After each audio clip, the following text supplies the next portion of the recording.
اب بات رہی دین میں اضافے کی کہ میلاد منانا دین میں اضافہ ہے یعنی بدعت ہے. تو دیکھیے بدعت کی دو قسمیں ہوتی ہے، بدعت حسنہ، بدعت سیئہ. ایک ہوتی ہے اچھی بدعت، ایک ہوتی ہے بری بدعت. تو میلاد النبی صلی اللہ علیہ وآلہ وسلم منانا، یہ آپ اپنے ایمان سے بتائیے آپ کس کیٹیگری میں فال کریں گے، اچھی بدعت میں یا بری بدعت میں؟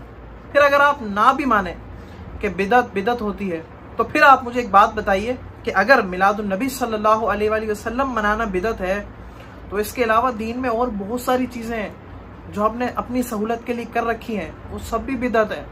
اب کچھ چیزیں میرے ذہن میں موجود ہیں اور بہت ساری نہیں ہیں. جیسے مثال کے طور پر مسجدوں کی صفیں ہیں، مسجدوں کی تزئین و آرائش ہے، مسجدوں کی خوبصورتی ہے، مسجد کے محراب اور ممبر ہیں، مسجد میں استعمال ہونے والے اسپیکر ہیں، ان کے مائک ہیں، وضو خانے ہیں. یہ سب چیزیں ہم نے اپنی سہولت کے لیے کر رکھی ہیں. یہ آپ صلی اللہ علیہ وآلہ وسلم کے دور میں تھوڑی تھی. تو ہے تو یہ بدعت، لیکن ہم نے اپنی سہولت کے لیے کر رکھی ہیں. اسی طرح قرآن مجید کی طباعت ہے، قرآن مجید کے اندر اعراب ہیں، قرآن مجید کے رکوع ہیں، قرآن مجید کی خوبصورتی ہے. اسی طرح بخاری شریف اور بہت ساری احادیث نبویہ صلی اللہ علیہ وآلہ وسلم کی کتابیں ہیں، ان کے جو باب باندھے گئے ہیں، ان کے اندر جو حدیثوں کے باقاعدہ چیپٹرز کریٹ کیے گئے ہیں، وہ سب آپ صلی اللہ علیہ وآلہ وسلم کے دور میں تھوڑی تھے. تو بلا شبہ کوئی بھی ایسی چیز جو مسلمانوں نے اپنی آسانی کے لیے کر رکھی ہے، جن سے دین پر چلنا مزید آسان ہو جاتا ہے، وہ چیز ناجائز نہیں ہے.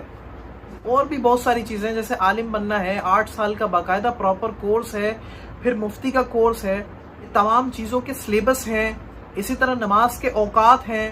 تو بلا شبہ میلاد النبی صلی اللہ علیہ وآلہ وسلم منانا یہ بالکل ناجائز نہیں ہے. یہ حدیثوں سے ثابت ہے، قرآن سے ثابت ہے. آپ صلی اللہ علیہ وآلہ وسلم کی آمد کی خوشی میں ہم میلاد مناتے ہیں. اور میلاد منانے کا مقصد صرف یہ نہیں کہ جلوس نکالنا ہے یا لائٹیں لگانا ہے، اسی کو میلاد کہتے ہیں. میلاد کا مطلب یہ ہے کہ آپ صلی اللہ علیہ وآلہ وسلم کے اسوہ حسنہ پر عمل کریں، یہ بھی میلاد ہے. جو بندہ داڑھی نہیں رکھتا وہ داڑھی رکھ لے، یہ بھی میلاد ہے.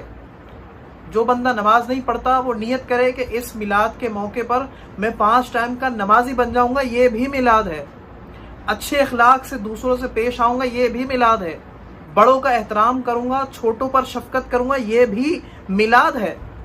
ہاں، جو چیزیں میلاد النبی صلی اللہ علیہ وآلہ وسلم میں نہیں ہونی چاہیے اور جو ہو رہی ہیں، ان خرافات کے ہم بھی خلاف ہیں. ہم بھی ان کا بائیکاٹ کرتے ہیں اور ہم بھی ان سے لا تعلقی کا اظہار کرتے ہیں کہ ہمارا ان سے کوئی تعلق نہیں ہے اور ان چیزوں کا بھی دین سے کوئی تعلق نہیں ہے. میلاد منانا بالکل جائز ہے اگر شریعت کے دائرہ کار میں رہ کر منایا جائے.